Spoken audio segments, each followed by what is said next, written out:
황금 알을 낳는 닭 이야기를 알고 계신가요? 매일 하나씩 황금 알을 낳는 닭이 있었습니다. 그리고 운 좋게 그런 닭을 손에 넣은 사람이 있었습니다. 그 사람은 처음에는 닭이 매일 하나씩 황금 알을 낳아주니까 잘 됐다, 잘 됐어 라고 기뻐했습니다. 그런데 시간이 흐르자 매일 한 개씩은 싫어. 황금 알을 더 많이 갖고 싶어 라고 생각하게 되었죠. 이 닭을 죽이고 배를 가르면 황금 알을 잔뜩 손에 넣을 수 있겠지? 그렇게 생각해서 실행해 보았지만 닭의 뱃속에는 황금 알이 없었습니다. 게다가 황금 알을 낳는 닭은 죽어버렸습니다. 그래서 다음 날부터는 황금 알도 없어져 버렸죠. 히토리 씨, 무슨 말을 하고 싶은 겁니까? 라고 물으신다면 황금알을 낳는 닭, 요컨대 부자의 기분을 간파해야 한다는 뜻입니다. 라고 대답하겠습니다. 지금 국가는 돈이 없어서 어떻게 세수를 늘릴까 생각하고 있습니다. 생각하는 건 좋지만 결국 어떻게 해야 하는지 알 수 없어서 부자로부터 받아내자는 결론을 내고 맙니다. 윗선에 앉은 사람들이 그런 생각을 하고 있으니 국민도 따라가게 됩니다. 다들 걸핏하면 부자한테 세금을 거두면 돼. 세금을 거두라고 라고 말합니다. 하지만 여기서 통찰력이 필요합니다. 부자는 세계 각국에서 유혹하는 사람입니다. 왜냐하면 부자가 된 사람은 돈을 버는 방법을 알고 있기 때문입니다. 게다가 돈벌이에 천재적으로 능하다고 할 수 있죠. 세상에는 천재 화가라는 사람이 존재하죠. 이와 마찬가지로 돈벌이에 뛰어난 재능을 가진 사람이 있습니다. 그런 사람은 돈을 벌어서 직원을 고용하거나 세금을 내는 등으로 국가에 공헌합니다. 이해하시겠습니까? 부자에게서 세금을 거두면 안 된다는 말이 절대 아닙니다. 다만 조금 이해해 주시길 바라는 것입니다. 부자에게서 세금을 거두면 된다. 돈을 잔뜩 가지고 있으니 세금을 듬뿍 내게 하면 된다. 그렇게 생각하고 나면 다음엔 어떤 일이 벌어질지를 제대로 간파해야 합니다. 왜냐하면 간파하지 않으면 많은 세금을 지불해야 하는 부자들이 일본에서 떠나버리기 때문입니다. 정말입니다. 연예인 중에서도 산처럼 벌어서 부자가 된 다음 미국에 가버린 사람이 있죠. 왜냐하면 미국의 세금이 저렴하기 때문입니다. 일본에서라면 수익에 매기는 세율이 지방세까지 포함해서 최대 50%로 수입의 절반을 세금으로 내야 합니다. 일본은 최대 50%이지만 미국은 최고 35% 정도인가 그렇습니다. 어쨌든 미국의 세금은 일본보다 저렴합니다. 다른 주요 국가와 비교해 봐도 일본의 소득세는 높습니다. 그러니 너무 부자에게서 세금을 많이 거두려고 하면 부자는 미국이나 한국에 가버리는 식으로 일본에서 떠납니다. 그렇게 멋대로 행동할 수 있나요? 라고 물으신다면 할 수 있습니다. 아주 간단하게 할 수 있습니다. 비행기에 타서 약 하고 가버리면 이미 다른 나라에 갈 수 있는 시대이기도 하고요. 부자, 즉 많은 세금을 내는 사람은 세계 여기저기에서 반깁니다. 일본에서도 그렇지만 다른 나라에게도 연수입 얼마 이상인 사람이 와준다는 것은 매우 기쁜 일입니다. 그러니 부자들이 이번에는 그쪽 나라에 살아보고 싶은데요 라고 말하면 해당 국가는 어서 오세요 하면서 곧장 받아들여 줍니다.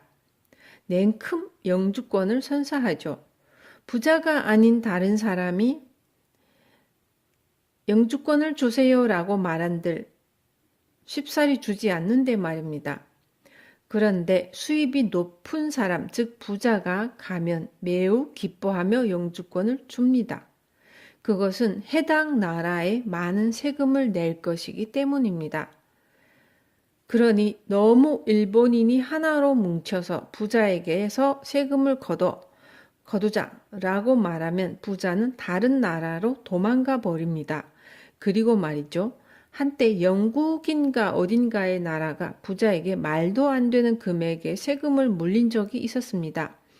그런데 그렇게 했더니 부자가 돈을 벌려는 마음을 잃은 데다 아예 전혀 의욕이 생기지 않아서 기업에서 고용은 물론 돈이고 뭐고 잘 돌아가지 않게 되어버렸습니다. 저는 일본이 좋으니 아무리 세금이 높아져도 다른 나라에 가는 것 따위는 요만큼도 생각한 적이 없지만요. 하지만 부자가 이 나라에서 도망치면 도대체 이 나라의 복지는 어떻게 되나요? 의무 교육이나 도로는 어떻게 될까요? 국가가 하는 일이 전부 깡그리 사라집니다. 땀 흘려 열심히 일하는 직장인도 중요한 사람입니다. 남편을 내조하고 아이를 기르는 주부도 중요합니다. 채소 가게와 생선 가게 등 일본 국민 모두가 중요합니다. 하지만 돈을 엄청나게 벌어서 세금을 지불하는 사람이 있어야 비로소 그 세금을 모두에게 돌려줄 수 있습니다. 그러니 그들에게 더 걷어 라고 계속 말했다가는 국가 자체가 성립하지 않게 된다는 이야기입니다. 지구가 일본이라는 나라 하나로 이루어졌다면 가능합니다. 하지만 세상에는 다양한 나라가 있으니 세계 곳곳으로 도망가 버립니다. 아시겠습니까? 일본은 이미 쇄국을 그만두었습니다. 지금은 직장인들도 프랑스나 하와이에 놀러가는 시대입니다.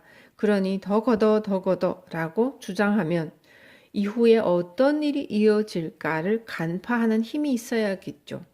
도망가거나 그렇지 않으면 황금알을 낳는 닭을 죽여버리는 일이 됩니다. 그러니 지금 일본 경제가 좋지 않다는 것은 경제 그 자체의 문제라기보다 통찰력의 문제입니다.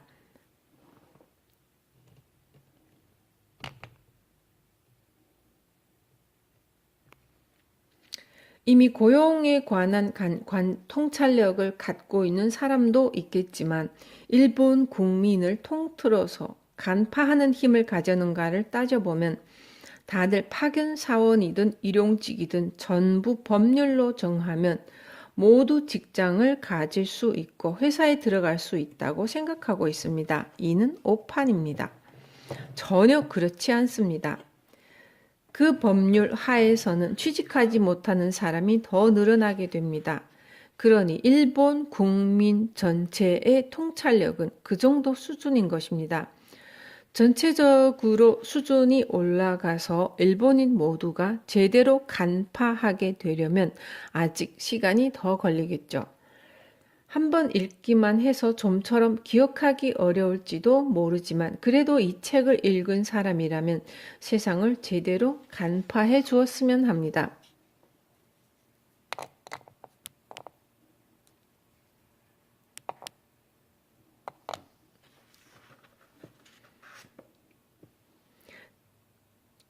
내정에 관해서 기업을 탓하면 내정을 하지 않게 될 뿐입니다. 파견 사원을 해고했다고 해서 해고하지 말라고 하면 고용하지 않게 될 뿐입니다. 그도 그럴 것이 파견 사원을 해고한 기업도 그를 내보내고 싶어서 쫓아낸 것이 아닙니다. 경영자도 눈물을 머금고 내린 결정입니다. 당신을 해고합니다 라고 통보하는 것은 정말 괴로운 일입니다. 하지만 회사를 망가뜨릴 수는 없습니다. 다른 사원은 물론 거래처 직원 등의 삶이 걸린 일이니까요. 그러니 당신 우리 회사를 그만둬 주십시오 라고 말하는 순간은 정말로 해당 기업이 망하느냐 아니느냐의 기로인 것입니다. 이럴 때 모두가 회사를 몰아세우며 해고하지 말라고 하면 어찌할 바 없이 직원을 채용하지 않게 됩니다. 그런데도 나라는 한층 더 나아가 노동자 평균 임금을 얼마 정도로 책정합시다. 최저임금은 이만큼입니다. 라는 식으로 밀어붙이고 있죠. 물론 좋은 일이지만요. 국가가 자기 마음대로 결정한다 해도 별로 상관없지만 정작 나라는 1엔도 내지 않습니다. 국가는 1원도 내지 않으면서 예를 들어 최소한 시급 2,000엔이다 라는 식으로 결정을 내리죠. 하지만 그 시급은 누가 지불합니까? 결국 기업이 사원을 고용하지 않게 될 뿐입니다. 모두가 더욱 제대로 상황을 간파해야 합니다. 그러니 이 책에서 제가 설명한 내용을 머릿속에 집어넣고서 이런 일을 하면 이어서 이런 식으로 진행된다라고 생각하도록 하십시오. 언론은 이런 식으로 떠들고 있지만 실제로는 앞으로 어떤 일이 벌어질까 그것을 간파하는 힘이 통찰력입니다. 파트 3. 상위 1% 부자가 되는 통찰력. 세상을 조망해 봅시다. 그러면 무엇인가가 눈앞에 보입니다. 예를 들어 텔레비전 드라마나 영화에 나오는 변호사는 멋지죠. 돈도 잘 벌어서 좋은 생활을 누리고 있습니다. 그런데 여기서 질문을 한 가지 하겠습니다. 당신은 변호사에게 신세를 진 적이 있습니까? 당신 주변에는 변호사를 선임한 적이 있는 사람이 있습니까? 대부분 자신이 변호사를 선임한 적이 없는 것은 물론이고 지인이 고용했다는 이야기도 들은 적이 없을 것입니다. 그렇다는 것은 변호사는 손님이 그다지 많지 않다는 이야기겠죠. 그러니 변호사가 된다고 해도 대부분의 사람은 부자가 될 수 없습니다. 변호사가 되지 말라는 말이 아닙니다. 앞서 말한 통역가 이야기와 마찬가지입니다. 이미 대기업 고문 변호사 자리는 다 확정되어 있고 신참으로 등장한 당신에게 좋은 일이 돌아올 일은 일단 없습니다. 변호사 시험에 합격하는 것은 대단한 일입니다. 개중에는 10년 동안 하루도 쉬지 않고 취직도 못한 채로 공부를 했지만 합격하지 못하는 사람이 있을 정도니까요.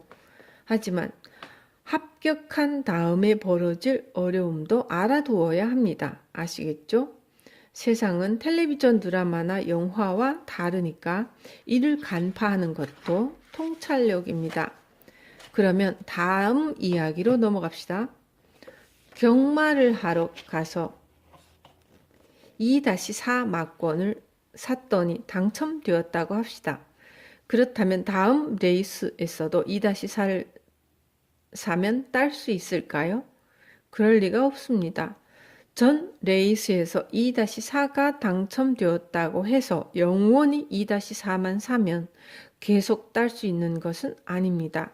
그러니 저는 경마로 돈을 벌어서 큰 빌딩을 세웠다는 사람이 있다는 말을 전혀 들어본 적이 없습니다. 여기까지는 이해하셨죠? 메밀국수 가게에서 이런 메밀로 만든 국수를 저런 국물에 넣어서 그런 요리를 낸다. 그로 인해 번성했다고 합시다. 그 장사는 정답이라고 할 수 있죠. 그 일은 경마와 달라서 복제를 할 수 있습니다. 그러니 그 메밀국수 가게가 에도가와구에서 성공했다면 가스시카구에서도 성공합니다. 세타가야에서도 성공합니다. 복제를 할 수 있다면 정답 한 가지를 찾아내기만 하면 몇 번이고 맞힐 수 있습니다. 장사로 돈을 벌어서 빌딩을 세울 수 있는 것은 그런 이유 덕분입니다. 그래서 저는 부자가 되고 싶다면 상인이 되는 것이 좋습니다. 라고 합니다. 상인은 즐거워요. 라고도 하죠. 하지만 상인이 된다면 되고 난 다음에 벌어질 일도 생각해야 합니다. 다른 사람한테 고용되어 일하는 것이 싫어서 독립하고 싶다 말하는 사람이 제법 있습니다. 경기가 불황일수록 점포를 저렴하게 구하고 독립하기 쉬우니 지금이다, 나가자 라는 마음을 먹게 되기도 하죠. 딱히 각오를 시험하는 것은 아니지만 저는 그런 사람에게 이런 이야기를 종종 합니다. 상인이 직장인보다 편하다고 생각해서 하려고 하는 거라면 그만두는 게 좋아요. 직장인보다 3배 고생해도 괜찮다는 마음가짐으로 하는 편이 나아요. 그런 마음가짐을 갖추면 머리도 열심히 쓰면서 지혜를 다양하게 짜내려고 합니다. 그렇게 직장인으로 일할 때보다 3배로 노력하고서 직장인과 같은 수입을 얻는다면 성공입니다. 이것이 상인의 세계입니다. 직장인이 편하다는 말이 아닙니다. 직장인과 상인은 완전히 다른 세계라는 뜻입니다. 얼마나 다른 세계인가 하면 이런 비유는 그다지 사용하고 싶지 않지만, 예를 들어 도쿄대에 들어간 사람은 최고 학부이니까 머리가 좋다는 인정을 받죠. 그렇게 머리가 좋은 도쿄대 학생들은 어째서인지 기업가보다는 관료가 되고 싶어 합니다. 왜냐하면 자신의 머리는 기억력 머리로 학교 공부는 잘하지만 경영이라는 분야에서는 통용되지 않는다는 사실을 알고 있기 때문입니다.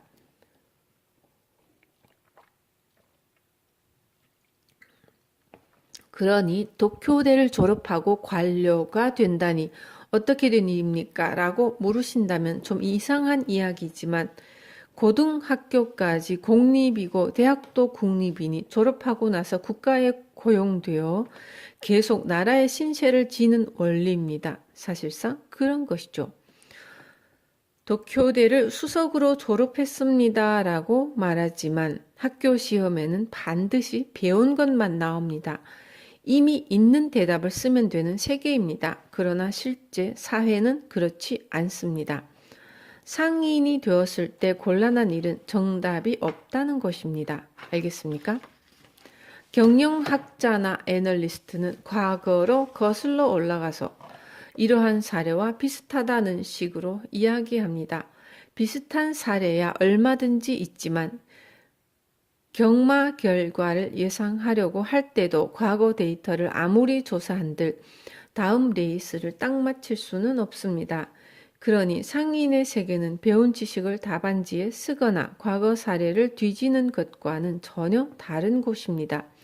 상인은 정답 하나를 발견했을 때 이를 복제하면서 동시에 미래를 전망해야 합니다. 배운 적이 없는 해답을 어떻게 찾아갈 것인가, 상인의 세계는 그것에 달려 있습니다. 그러니 이상하게 들리겠지만 인류 기업에서 부장급으로 근무한 사람이라도 직접 카페를 경영하면 망합니다. 사회에 있을 때는 부하나 거래처 담당자가 부장님 하고 부르면 떠받들어 주었지만 닭꼬치 가게를 운영하기 시작하면 잘 될지 어떨지는 모르는 일입니다. 그래도 하고 싶다면 하는 것이 좋다고 생각합니다. 당신의 인생이니 시도해 본 만큼의 가치는 반드시 있을 것입니다. 알고 지내는 닭꼬치 가게 사장이 대학도 나오지 않았고 항상 상스러운 이야기만 하니까 저 사장이 할 수 있는 일이라면 나도 할 수 있어 라고 생각하지만 막상 시작해보면 사장의 대단함을 알 수 있게 됩니다.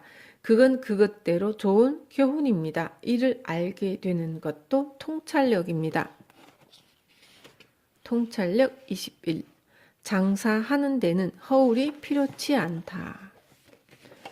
세상에는 정답이 한 가지가 아닙니다. 지금부터 이야기하는 것은 저에게는 정답이지만 당신에게는 정답일지 어떨지 모릅니다. 다만 저처럼 조금 특별한 삶을 살아온 사람이 하는 말도 가끔 들어보면 통찰력이 길러지니까 좋다는 정도의 이야기입니다. 그럼 먼저 초급편 이야기를 해봅시다.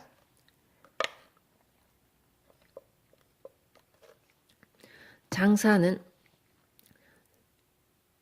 3대째가 되면 망한다는 속설이 있습니다. 3대째는 반드시 망하는 것은 아니지만 그런 경우가 많으니 주의하세요 라는 뜻으로 옛날 사람들이 하던 말입니다. 그렇다면 왜 3대째가 되어서 망하는 사람들이 많을까요? 일대는 열심히 장사를 합니다. 2대가 된 아들은 대체로 아버지를 도와서 함께 일을 했으니 일하는 방식을 알고 있습니다. 그러니 대개 2대까지는 어떻게든 유지됩니다. 3대째가 되어서 망하는 데에는 여러 가지 이유가 있습니다.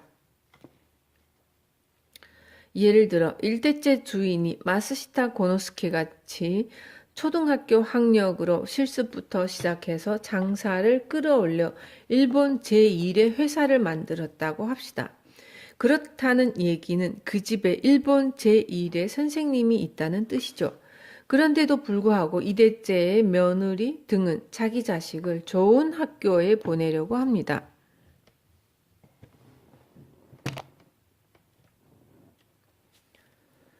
요컨대 1대의 성공 사례는 아무래도 좋으니 세상이 말하는 성공 사례를 쫓게 됩니다. 3대째가 되면 좋은 학교에도 보내고 유학도 보냅니다. 그러면 3대째는 영어도 유창하게 구사하게 됩니다. 배운 것도 많으니 은행에 가도 체면이 서고 말하자면 이런저런 장식을 많이 달고 있어서 이미 모든 것을 갖추고 있는 것이나 마찬가지입니다. 그런데도 회사가 망하는 이유는 실력이 없기 때문입니다. 화려하게 장식한 케이크 속에 받침핀 넣는 것을 빼먹은 상황이나 마찬가지라 조금만 흔들려도 와르르 무너집니다. 요컨대 3대째가 되면 상인으로서의 토대를 갖추지 못한 것입니다. 그래서 그 토대를 학력이나 배움으로 착각하고 맙니다. 하지만 생각해 보십시오. 1대는 그런 허울을 하나도 가지고 있지 않았습니다. 아시겠습니까? 상인은 주변을 청소하거나 이웃사람에게 상냥하게 안녕하세요 라고 인사하는 등의 자세가 중요합니다. 기본 중에 기본이죠. 1대는 실습 시절을 거치면서 몸으로 그런 교훈을 단단히 익혔습니다. 그러니 상인에게는 상인으로서 받아야 할 교육이라는 것이 있습니다. 그런데 3대째는 태어났을 때부터 주변 사람이 명문가의 왕자님처럼 취급을 하니 1대처럼 상인 교육을 받지 않게 됩니다. 게다가 원래 사람에게 머리를 숙이는 것이 상인인데도 엘리트 대학까지 나오고 나니 반대로 주변 사람이 자신에게 머리를 숙이는 상황에 익숙해집니다. 그러니 반대로 말하면 엘리트 교육이 오히려 방해를 하고 마는 것입니다. 대학에 가지 말라고 말하지는 않겠지만 손님 입장에서는 당신이 대학을 나왔건 나오지 않았건 그런 사소한 일은 아무래도 좋습니다. 손님에게는 판매하는 사람이 괜찮은 사람인지 어떤지가 중요합니다. 당신이니까 사고 싶다고 고객이 생각하는지 여부에 사온이 달린 것입니다. 대학을 나왔더라도 그런 사실을 알고 있다면 문제가 없습니다. 하지만 실제로 터득하고 있는 사람이 적으니 3대째에 망한다는 말 그대로 실현되고 맙니다. 이 속설을 차분히 따져보면 3대째에 망하는 데는 깊은 이유가 있다는 것을 알 수 있습니다. 이유를 알면 일을 할 때 중요시해야 하는 요소가 보입니다. 3대째건 아니건 관계없이 중요한 교훈이죠.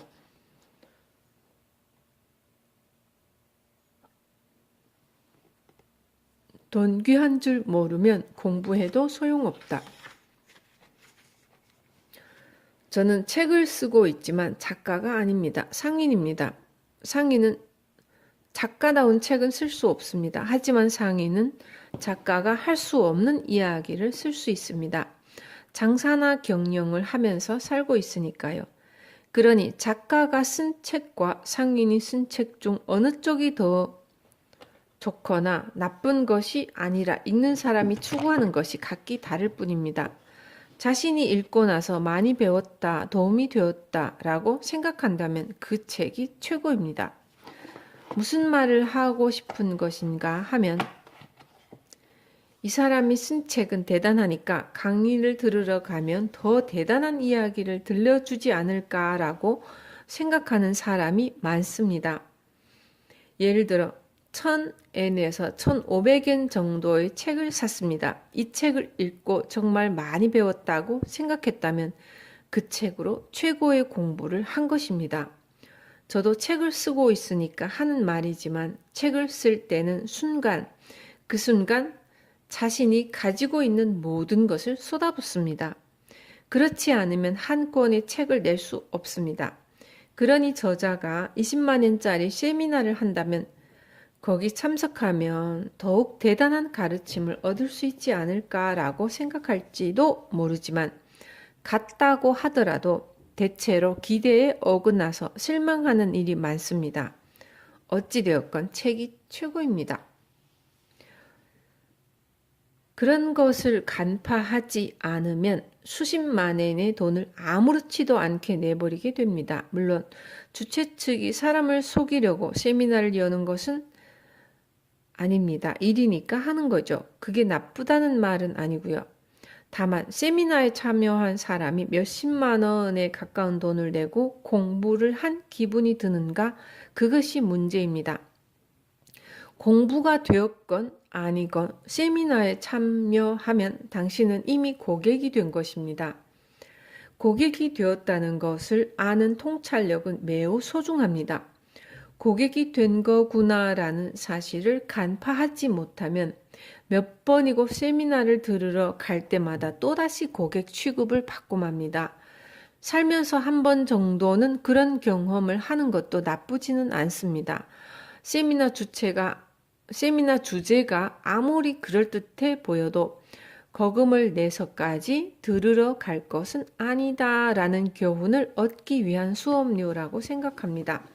수업료 치고는 조금 비싸다 싶지만요. 정말 비싸죠. 예를 들어 30만 원짜리 강의를 3번 들으러 가면 총 90만 원 투자한 것입니다. 90만 원을 내서 공부를 한 것과 현금으로 90만 원을 남긴 것 어느 쪽이 도움이 될까요? 90만 원을 제대로 남겨두었다면 그 돈은 잘 활용할 수 있겠죠. 처음에는 자신이 모르고 있는 것을 알게 될지도 모르는 기대감에 참여했다 하더라도 2번, 3번 반복해서 고객이 되어 찾아갈 정도가 되면 상인이나 회사 지도자로서 체면이 서지 않습니다. 아니, 그 정도의 자존심은 가지고 있어야 합니다. 직장인이더라도 이 통찰력이 없으면 가정이 망가집니다. 딱 잘라 말해서 세미나병입니다. 돈의 소중함을 모르는 사람은 아무리 공부하러 가더라도 결국 낭비일 뿐입니다. 이상하지만 인생이란 그런 것입니다. 부디 통찰력을 길러주세요. 통찰력 23. 땀 흘려 노력하지 마라. 땀 흘려 노력하지 마라. 요즘 세상은 불황입니다. 하지만 저는 불황을 극복하려고 땀 흘려 노력하면 안 된다라고 말합니다. 왜 땀을 흘리면 안 되는가 하면 지금까지와 똑같은 노력을 해서 극복할 수 있는 문제라면 이미 오래전에 극복했기 마련이기 때문입니다. 일본인은 대단한 노력가입니다. 그런 노력가들이 전부 극복하지 못하고 있다면 현재의 불황은 지금까지와 똑같은 노력으로는 넘을 수 없는 것입니다. 그런 것을 파악하는 통찰력이 필요합니다. 그러면 어떻게 하면 좋을까요? 발상을 바꿔야 합니다. 지금까지와 같은 노력이 아니라면 뭘까라고 생각합니다. 그리고 동시에 앞으로 세상이 어떻게 될까를 차분하게 간파합니다. 그러면 그늘이 걷히고 양지가 나타납니다. 예를 들면 얼마 전에 한 전파상의 재건을 부탁받았다는 남성과 우연히 마주하여 이야기를 한 적이 있습니다. 한 지역에서 오래된 유명한 가문이 전파상을 시작해서 대대로 장사를 이어왔는데 최근 들어 주변에 대형 전자 사업체 등이 생겨나서 밀려나는 바람에 그를 찾아와서 재건해달라고 부탁했답니다. 그 남성도 여러 방면으로 노력하고 있지만 속수무책이라고 했습니다. 그 속수무책이라는 발상의 기저에는 우리들은 대기업에 이길 수 없어라는 생각이 깔려 있습니다. 하지만 그늘이 걷히면 양지가 드러납니다. 대형 전자사업체가 강한 이유는 가게에 찾아가는 젊은 사람을 상대로 장사를 하기 때문입니다. 하지만 통찰력으로 차분히 간파해보면 갈수록 노인이 늘어난다는 점을 알 수 있습니다. 지금은 대형 전자 사업체에 찾아가는 젊은이도 언젠가는 나이를 먹습니다. 무슨 말을 하고 싶은 것인가 하면 나이 든 사람은 그런 가게에 가기가 귀찮아진다는 뜻입니다. 차에 타서 긴 시간 동안 줄을 서서 기다린다든가 하는 것을 싫어하는 사람은 앞으로 계속 늘어날 것입니다. 물론 지금도 있습니다. 그런 점을 간파하면 지금 양지 바른 곳에서 기세 좋게 뻗어나가는 가게가 정말로 오랫동안 길게 이어질 수 있을까? 라고 생각하게 되죠. 통찰력으로 이것은 그리 오래가지 못해 라고 간파했다면 해야 할 일은 두 가지입니다. 먼저 노인도 놀러 갈 수 있는 가게를 만드는 것입니다. 할아버지와 할머니가 찾아가면 즐거운 가게죠. 뭔가를 사겠다는 목적이 없더라도 저 가게에 가면 재미있으니까 놀러 가고 싶다라고 생각하게 만드는 가게를 만드는 것입니다. 그런 가게를 만들면 그다지 돈도 들지 않습니다. 광고비 등 자잘하게 나가는 돈을 쓸 필요가 없습니다. 예를 들어 저 가게에 가면 차를 마실 수 있고 노인끼리 화기애애하게 이야기할 수 있다든가 수제비나 된장국 등이 준비되어 있어서 모두가 맛있네 하면서 먹고 놀면서 즐거운 시간을 보내는 곳입니다. 그렇게 즐거운 가게, 놀러 갈 수 있는 가게를 만드는 것입니다. 그런 식으로 가게에 항상 놀러 가다 보면 손님이 그러면 내가 당신한테 뭔가 사겠어 라고 마음먹게 됩니다. 또 한 가지 작은 전구 하나리라도 가게 직원이 직접 교체하러 오거나 전자제품 상태가 조금 나빠지면 바로 서둘러 찾아와 준다면 어떨까요?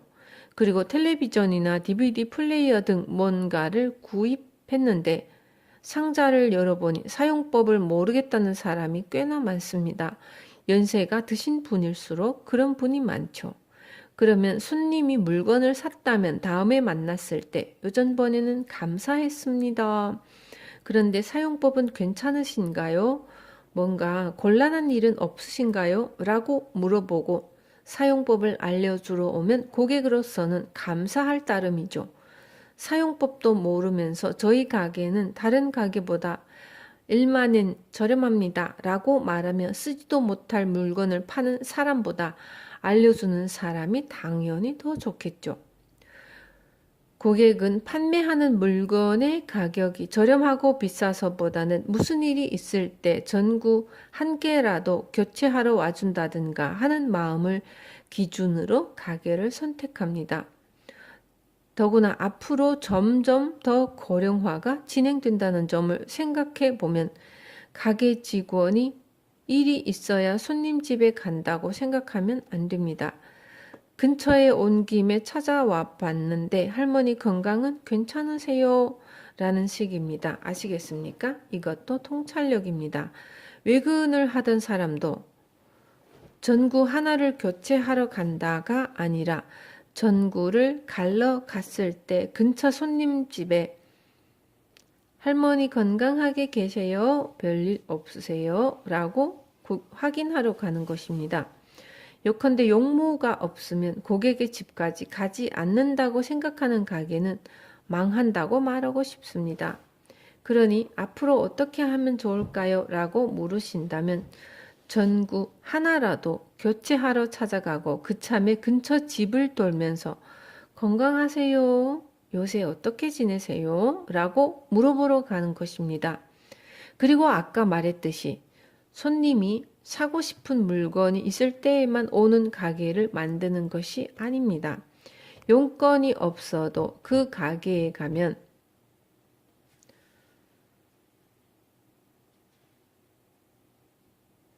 친구들이 다들 모여 있고 된장국 같은 걸 주니까 즐겁다라고 말할 수 있는 가게를 만드는 것입니다. 그렇게 놀러 갈 수 있는 즐거운 가게를 만들면 주변 평판이 좋아지고 섣불리 광고비를 들여서 전단지를 뿌리는 것보다 훨씬 효과가 좋습니다. 그러니 앞으로 어떤 시대가 찾아올지를 간파하고 있으면 대형 전자사업체가 등장하더라도 그다지 무섭지 않습니다. 대형 점포에 가고 싶은 사람은 가면 되고 우리 가게는 우리 나름대로 해나갑니다. 라는 정신이야말로 참된 통찰력을 가진 장사꾼의 진면목입니다. 지금 말한 내용은 앞으로 가전업계에 하나지 않고 대체로 어떤 업계에서나 중요해질 것입니다. 당신의 가게는 손님이 목적이 없더라도 놀러 오고 싶을 만큼 즐거운 곳입니까? 회사 직원은 손님에게 어머나 와주셔서 기뻐요 라는 느낌을 주는 사람입니까? 특별한 용무가 없으니까 손님 집에 찾아가지 않는다는 태도는 실격입니다.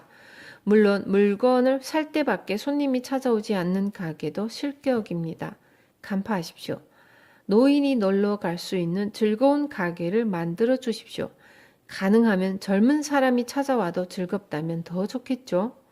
그렇게 모두가 즐길 수 있는 무언가를 돈을 들이지 않고 지혜를 짜내서 만든다면 그 가게는 지역 안에서 제일 인기가 있는 가게가 됩니다.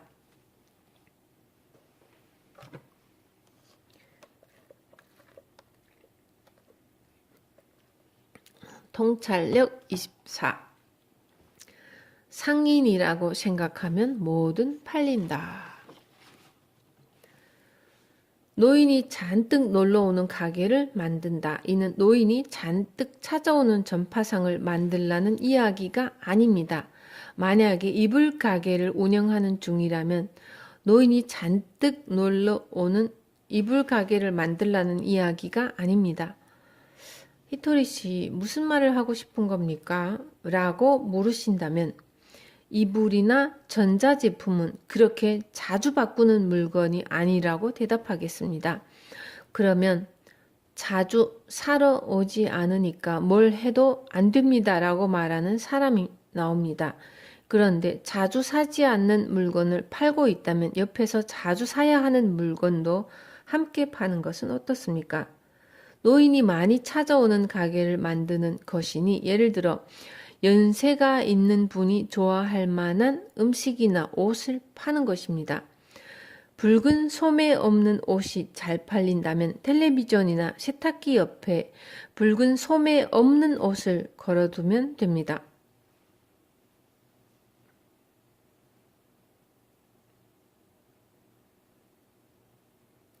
그리고 지금은 노인이라도 가입할 수 있는 생명보험 등이 있죠. 그 대리점을 할 수도 있습니다. 노인을 고려해서 연 가게니까 노인이 좋아할 만한 상품을 마련한다. 이것이 상인이 지닌 통찰력입니다. 그런데 나는 전파상이야 라고 생각하는 사람은 전자제품밖에 취급하지 않습니다. 계속 전파상을 고집하는 것은 노인을 만족시키는 통찰력이 없는 것입니다. 하지만 전파상이라는 틀을 벗어나서 노인이 좋아하는 상품과 서비스를 제공하겠다고 생각하면 조금 이상하지만 사찰 여행 프로그램을 만들어 보자라는 독특한 아이디어도 떠올릴 수 있습니다. 할머니들의 번화가로 유명한 스가모 상점가에 가보면 노인 전용 속옷과 더불어 손자에게 사주고 싶은 물건을 팔고 있습니다. 이런 것이 통찰력입니다. 찾아오는 노인이 기뻐하는 가게가 되면 됩니다. 아시겠습니까? 선대가 전파상을 시작했을 때는 장사가 잘 되었다. 그것도 통찰력입니다. 선대에게 통찰력이 있었던 것이죠. 하지만 시대가 바뀌었습니다. 우리는 전파상이니까 라고 말하면 되는 시대가 아닙니다. 그걸 간파하는 힘이 통찰력입니다. 사실 통찰력을 운운하기 이전에 세상의 전파상은 전파상 일만 해야 한다는 법률은 없습니다. 상인입니다. 당신은 상인이에요. 아시겠습니까? 이것도 통찰력입니다. 같은 법칙은 반복되지 않는다. 통찰력 25번. 나는 상인이다 라고 생각하면 정말로 뭐든지 팔립니다. 의외로 생각지도 못한 사람이 막대한 돈을 가지고 있습니다. 100만 엔쯤 되는 건강기구를 아무렇지도 않게 사는 어르신도 있습니다. 사실 노인 중에는 수백만 엔이나 수십만 엔이 넘는 물건을 살 수 있을 정도로 거액을 가진 사람이 많습니다. 하지만 다른 사람한테는 내가 가진 재산이라 해봤자 연금 정도니까 라고 말합니다. 일본에는 돈이 있습니다. 그것도 간파할 줄 알아야 합니다. 이런저런 일을 간파하는 힘이 필요합니다. 지금까지 뭔가를 간파한다는 시도를 해본 사람은 많지 않을 거라고 생각합니다. 텔레비전을 보거나 신문을 읽는 것은 정보를 삼키는 행동일 뿐입니다. 정보를 넣는 것도 중요하지만 넣기만 하고 간파하지 않는다면 정보 따위는 아무리 있어 봤자 소용이 없습니다. 그 증거로 당신은 정보에 휘둘리기만 하고 있지는 않습니까? 그래서 간파하는 훈련 삼아 앞서부터 왜 어린 시절에 저금을 강요한다고 생각합니까? 라든가 왜 일본인은 영어로 말하지 못하나요? 라는 이야기를 한 것입니다. 이런 얘기를 듣는 사이에 점점 이건 뭐지? 라고 생각하는 버릇이 들어서 간파하는 힘이 길러집니다. 그러니 세상이나 텔레비전이 아무리 대형 전자사업체가 기세 좋게 성장하고 있다라고 말하더라도 자신의 가게가 작다고 해서 실망하면 안 됩니다. 한때는 은행도 쭉쭉 성장했습니다. 하지만 지금 은행은 내리막길입니다. 도산한 은행도 있죠. 그리고 예전에는 대기업 사정이 좋았지만 지금은 사람을 많이 고용하는 것도 힘듭니다. 요컨대 시대는 계속 되돌아온다고 말하고 싶습니다. 그러니 동네 작은 전파상이 유리한 시대가 올 것입니다. 다만 그런 시대가 오기야 오겠지만 말이죠. 경제에는 같은 법칙은 절대로 반복되지 않는다는 법칙이 있습니다. 그러니 옛날 방식 그대로 운영하는 가게가 계속 잘 되라는 법은 없습니다. 아시겠습니까? 마찬가지로 변화하지 않는 동네 전파상이 잘 될 일은 없습니다.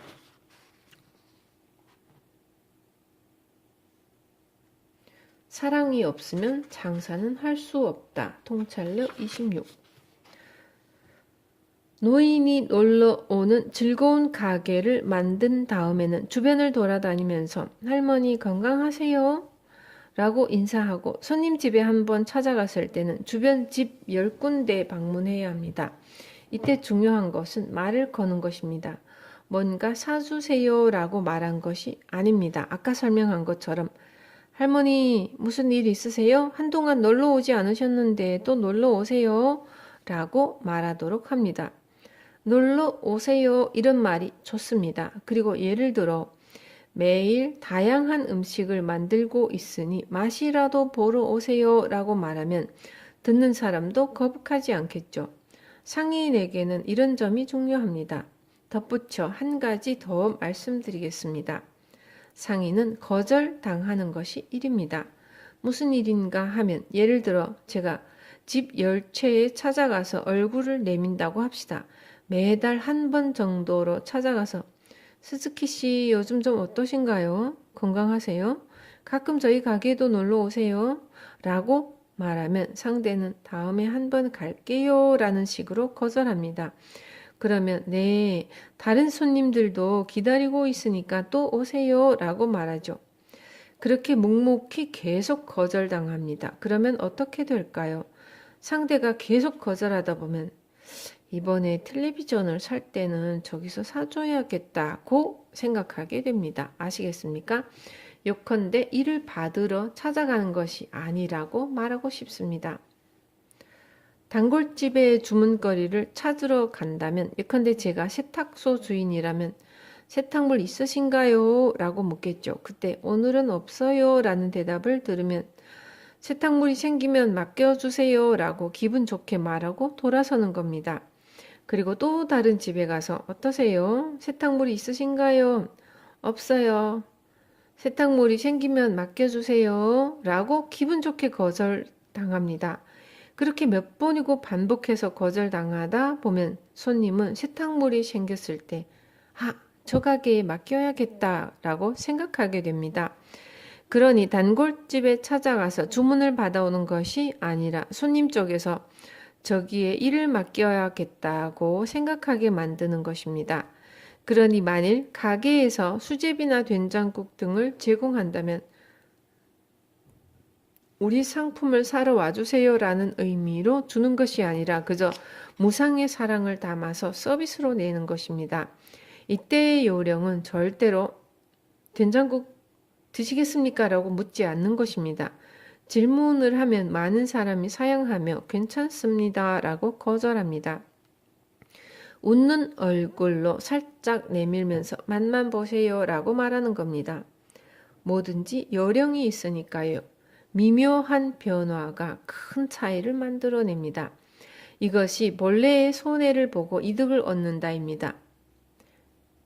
사람들은 대부분 손해를 보고 이득을 얻는다는 말의 뜻을 잘못 이해하고 있습니다.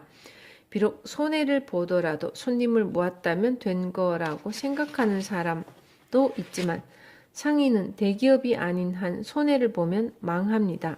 손해를 보고 이득을 얻는다는 그런 의미가 아닙니다. 할머니 어떠세요? 건강하세요? 자신이 들인 노력으로 따지면 1원도 들지 않는 말입니다. 이런 노력을 묵묵히 하는 것입니다. 된장국을 하더라도 그렇게 돈이 들지 않습니다. 묵묵히 놀러 온 사람에게 제공하는 것입니다. 상인이 말하는 손해를 보고 이득을 얻는다는 것은 이런 뜻입니다. 진정한 상인은 일을 받으러 간다가 아니라 거절당하러 간다가 일입니다. 그렇게 생각하면서 스즈키 씨 오늘은 좀 어떠세요? 라고 말하러 찾아갑니다. 100번 거절당해도 좋다는 마음가짐으로 거절당할 때마다 매번 좋은 이미지를 보여주면서 손님에게 깊은 인상을 주는 것입니다. 그러면 기분 좋게 거절당하게 됩니다. 거절당했을 때가 승부처입니다. 쌩긋하고 웃는 얼굴로 그러면 다음에 무슨 일이 생기면 잘 부탁드립니다. 라고 기분 좋게 말하면 됩니다. 그러면 손님은 사이토 씨는 기분이 좋은 사람이네 라고 생각하면서 거절하다가 세탁물이 나오면 그 가게에 맡기러 가자고 생각합니다. 그런 사람은 꽤 많습니다. 이런 것을 파악하는 것도 통찰력입니다.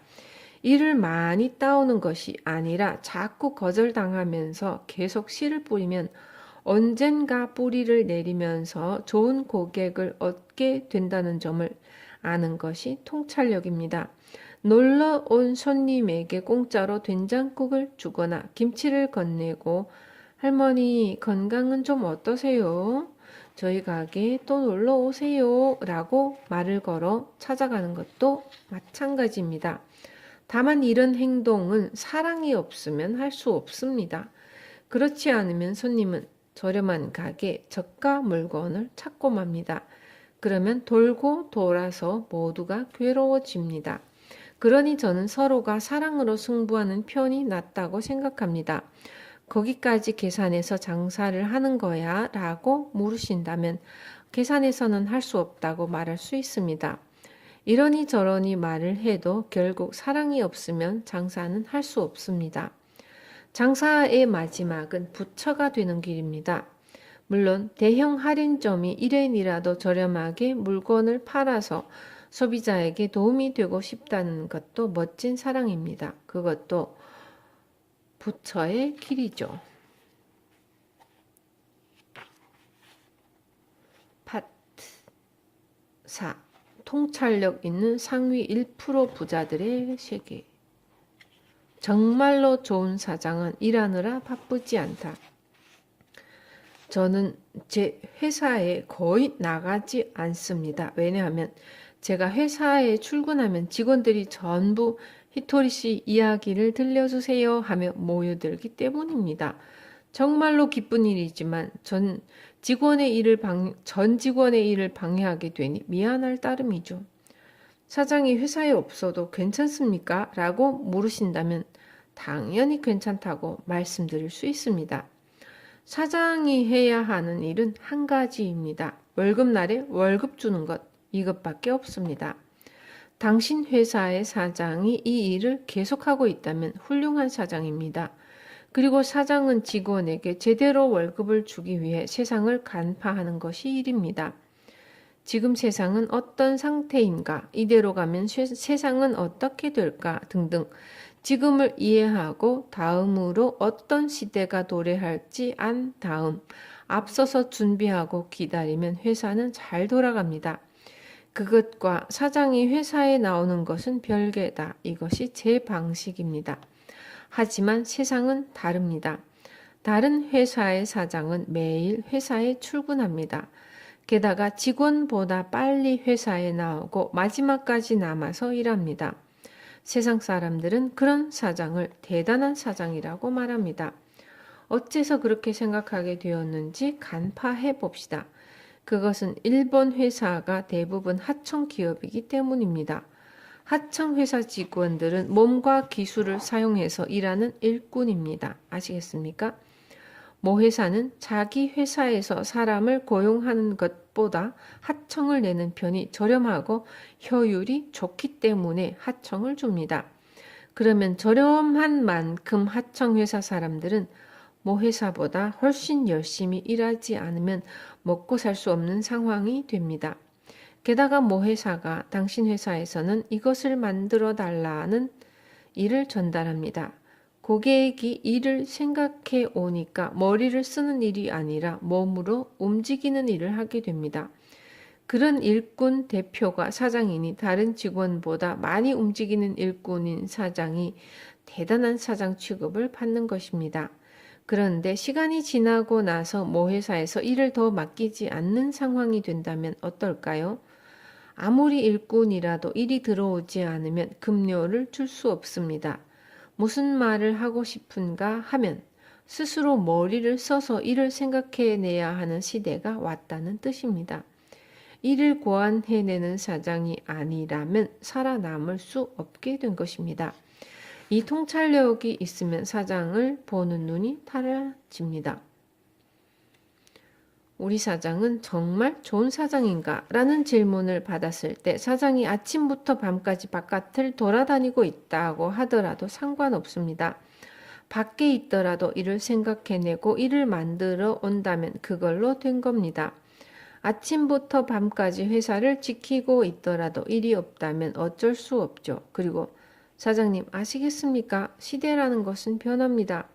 시대가 변했을 때 사장이 사장으로서 세상이 바뀌었다는 통찰력을 가지고 있지 못하면 지금까지 있었던 성공 사례를 아무리 늘어놓더라도 회사는 잘 돌아가지 않습니다. 정말로 운이 좋은 사장이라면 시대가 바뀌는 신호를 미리 알아채서 미래를 준비하고 있어야 합니다.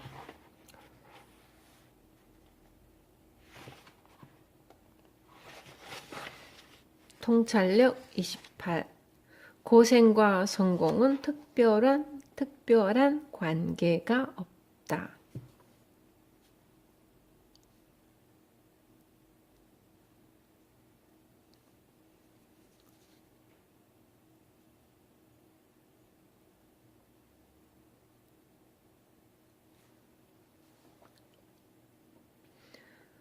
아오모리에 처음으로 무농약 사과를 만들어낸 농가가 있습니다. 사과란 농약을 사용하지 않으면 결실을 얻을 수 없는 과일입니다.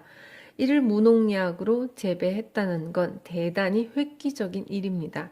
그 농가도 처음에는 고생의 연속이었다고 합니다. 무농약 사과를 연구하는 사이에 돈이 바닥나서 밤에 카바레 호객 행위를 하다가 취객에게 얻어맞아 이가 빠져버리기도 했답니다. 그리고 부인도 열심히 일했습니다. 그래서 겨우 무농약 사과가 탄생한 것입니다. 지금 그 농가는 전국에서 강연을 하고 있습니다. 저도 매우 감동했습니다. 하지만 그 고생은 정말로 반드시 필요한 과정이었을까요? 그 농부는 어느 날 갑자기 혹시 무농약 사과를 만들 수 있지 않을까? 라는 생각을 떠올린 것이죠. 영감이란 신이 부여한 것입니다. 그리고 신은 영감을 줄 때 절대 그 사람을 곤란하게 만들려고 하지 않습니다. 무슨 말을 하고 싶은 것인가 하면 처음에는 한 그루만 무농약으로 재배해 보는 것입니다. 그러면 그 무농약 실험이 재미있게 느껴집니다. 이렇게 하니까 안 되더라. 그러면 이거라면 어떨까? 저거는 어떨까? 라고 생각하는 과정은 재미있죠. 그렇게 시도한 첫 번째 방식으로 성공을 거두면 고생을 하지 않으면서 더욱 재미있는 데다 마찬가지로 똑같은 방식으로 다른 나무를 길러도 성공하니까 좀 더 재밌습니다. 게다가 무농약 사과가 팔리니까 기쁩니다. 아시겠습니까? 제대로 될지 도무지 알 수 없고 확실하지도 않은데 느닷없이 전부 번뜩 떠오른 영감에 따른다는 것은 무리한 이야기입니다. 지금 말한 내용은 여러분을 위한 것입니다. 무농약 사과를 재배한 농부도 강연을 들으러 온 사람에게 저처럼 처음부터 전부 무농약으로 재배하지 말고 한 그루부터 시작하는 편이 좋습니다. 라고 말했으니까요. 뭔가 번뜩이는 영감을 받았다면 제대로 절차를 밟아서 자신이 즐기면서 할 수 있도록 합시다. 그러면 성공하기 위해서 고생을 할 필요가 없습니다. 그리고 성공하고 나서 다음으로 뒤를 잇는 사람들에게 일하는 방식을 가르쳐 줘서 기뻐하는 모습을 보십시오. 그러면 더욱 재미있어집니다. 정말 그렇습니다. 통찰력 29. 업계가 원하는 스타가 된다.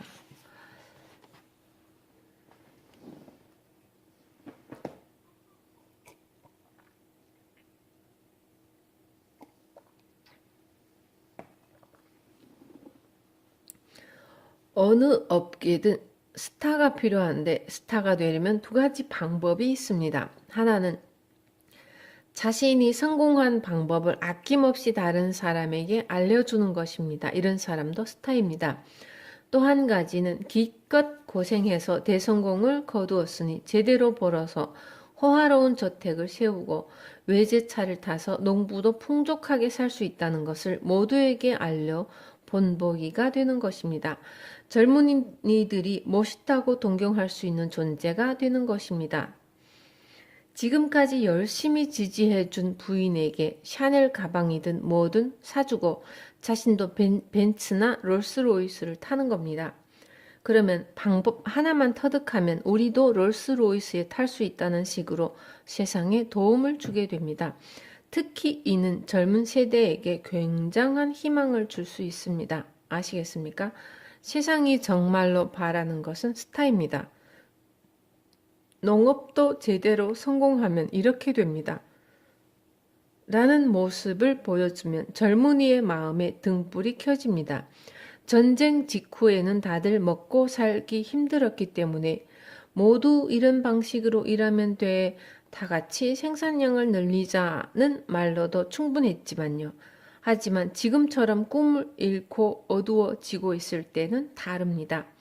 농업 분야에서도 스타를 만들어야 합니다. 스타는 멋지지 않으면 스타가 아닙니다. 마스시타 고노스케가 노력하던 시절과 우리의 시절은 다릅니다. 저 사장 멋있다. 나도 저렇게 되고 싶다. 그렇게 생각하도록 만들어야 합니다. 지금은 멋을 추구하는 시대입니다. 우리는 세상에 멋을 제공해야 합니다. 사업가가 수수한 모습으로 도덕적인 이야기만 늘어놓으면 비록 훌륭해 보일지도 모르지만 멋있지는 않습니다. 왜냐하면 스타로 보이지 않기 때문입니다. 사업가가 텔레비전에 나올 때는 늘 죄송하다라며 사과하는 모습만 줄곧 보여준다면 젊은 사람들은 사업가가 되고 싶어 하지 않습니다. 아이들에게 장래 무엇이 되고 싶니? 라고 물어보면 대개 축구선수라고 합니다. 그런데 다들 공만 차고 있을 수는 없잖아요. 그러니 모두가 무엇을 추구하면서 동네 스타, 업계 스타가 되어야 합니다. 그런 생각을 하면 일과 삶에서 나아갈 길이 저절로 보입니다. 그것도 통찰력입니다. 재촉하는데 휘둘리지 않는다. 낯선 사람을 보면 도둑이라고 생각해라고 말하는 사람도 있지만 세상 사람들이 전부 도둑은 아닙니다. 하지만 현실적으로 모두가 좋은 사람도 아니죠. 그러면 어떻게 하면 좋습니까? 라고 물으신다면 간파하는 힘을 길러야 한다고 대답하겠습니다. 사람에게 눈이 있어도 스스로 볼 생각이 없으면 세상은 보이지 않습니다. 귀가 있어도 들을 생각이 없다면 들리지 않습니다. 사람을 간파하지 않으면 사람 때문에 곤란해집니다. 일을 간파하지 않으면 일이 무너져 버립니다. 세상을 간파하지 않으면 표류하는 선박처럼 사는 것이나 마찬가지입니다. 제가 볼 때는 대부분의 사람은 흘러가며 사는 것처럼 보입니다. 하지만 사람은 일생을 살면서 여러 번 신의 시험을 받습니다. 간파해내야만 하는 사람이 시험이 있습니다. 예를 들어 점포를 빌리려고 하는데 부동산 업자가 유난히 재촉을 할 때가 있습니다. 이것을 빌리고 싶어 하는 다른 손님이 한 분이 있어요. 부동산 업자가 그렇게 말할 때는 이쪽이 빠른 결정을 내리기를 바라는 것이죠. 그럴 때 저는 이렇게 말합니다. 우리는 인연이 닿는 곳을 고를 테니까 만약에 그분이 아무래도 여기를 임대하고 싶다면 그렇게 해주세요. 왜냐하면 고객을 재촉한다는 것은 뭔가 이상하기 때문입니다. 속내가 숨어 있는 것입니다. 재촉하는 것은 악이죠. 다독이는 것은 선이라고 생각해야 합니다. 부동산 업자뿐만 아니라 어디에서든 지금 사지 않으면 안 됩니다 라든가 손해를 볼 거예요 라는 말을 듣는다면 이는 악마의 속삭임입니다. 그러니 그건 이상하다고 생각해야 합니다. 아시겠죠?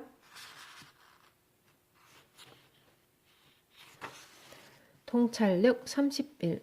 대기업의 수법을 미리 알아차린다. 그러면 통찰력에 대한 다른 이야기를 해봅시다. 전국적으로 체인점을 내고 있는 선술집이 있습니다. 가게를 시작할 때는 홋카이도에 있는 딱 8평짜리 점포 하나뿐이었습니다. 그러다 2호점, 3호점으로 점점 늘어나서 전국에 체인점을 만들게 되었습니다. 그런데 어느 날 선술집 사장이 한 대기업 그런데 어느 날 선술집 사장에게 한 대기업이 찾아와서 함께 일해봅시다 라고 합니다. 당신 회사를 상장해서 사업을 확대할 수 있도록 도와드리겠습니다. 물론 사장은 당신입니다 라는 식이죠. 좋은 이야기입니다. 선술집 사장도 좋은 제안이라고 생각해서 유혹에 넘어갔습니다. 회사도 점점 커졌습니다. 그런데 어느 날 배액 증자하자는 이야기가 나왔습니다. 배액 증자란 사장이 가진 주식과 동일한 분량의 현금을 지불하는 것입니다. 그러면 사장은 전 재산을 털어서라도 한 번은 지불할 수 있습니다. 그런데 시간이 조금 지나고 나니 다시 한 번 배액 증자를 하자는 이야기를 꺼냅니다. 하지만 사장은 더 지불할 수 있는 돈은 가지고 있지 않습니다. 주식은 있지만 그걸 팔 수 없으니 배액 증자에 응할 수 없습니다. 하지만 대기업은 규모가 크니까 아무렇지도 않게 응할 수 있습니다. 이렇게 되면 사장보다 회사가 가진 주식이 많아집니다. 요컨대 회사가 최대 주주가 된 것입니다. 그랬더니 이번에는 주주총회에서 사장 해임이라는 말이 나와서 사장 자리에서 쫓겨난 데다가 자신이 세운 가게도 전부 빼앗기게 됩니다. 이는 법률에 저촉되지 않는 전형적인 회사 탈취 수단입니다. 고급 기술이라고나 할까요? 대기업이 그런 일을 하나요? 라고 물으신다면 합니다. 대기업이니까요. 그런 기술을 써도 좋습니다. 요는 몰랐던 사람이 이상한 겁니다. 그러니 대기업은 아무렇지도 않게 이런 고급 기술을 쓴다는 사실을 염두에 두어야 합니다. 그러니까 만약에 대기업으로부터 함께 일합시다 라는 말을 들으면 증자 때는 어떻게 하나요? 라는 식으로 미리 물어본 후에 계약을 체결해야 합니다. 그 정도 일은 알아두어야겠죠. 유도에서도 단수가 올라갈수록 대단한 기술을 걸어오죠. 그것과 마찬가지로 사업에서도 위로 올라가면 올라갈수록 사람들이 대단한 기술을 발휘합니다. 다들 굉장한 요령을 가지고 있습니다. 고급 기술의 명수는 평범한 사람에게는 그런 방법을 쓰지 않습니다. 기술에 걸린 적이 없다면 대기업이 그런 일을 할 리가 없다고 생각하기 마련이지만 대기업끼리는 흔히 있는 일입니다. 그러니 당신이 위로 올라갔을 때 이런 고급 기술을 모른다면 멋지게 뒤집기 한 판을 당하고 맙니다. 그런 이야기입니다.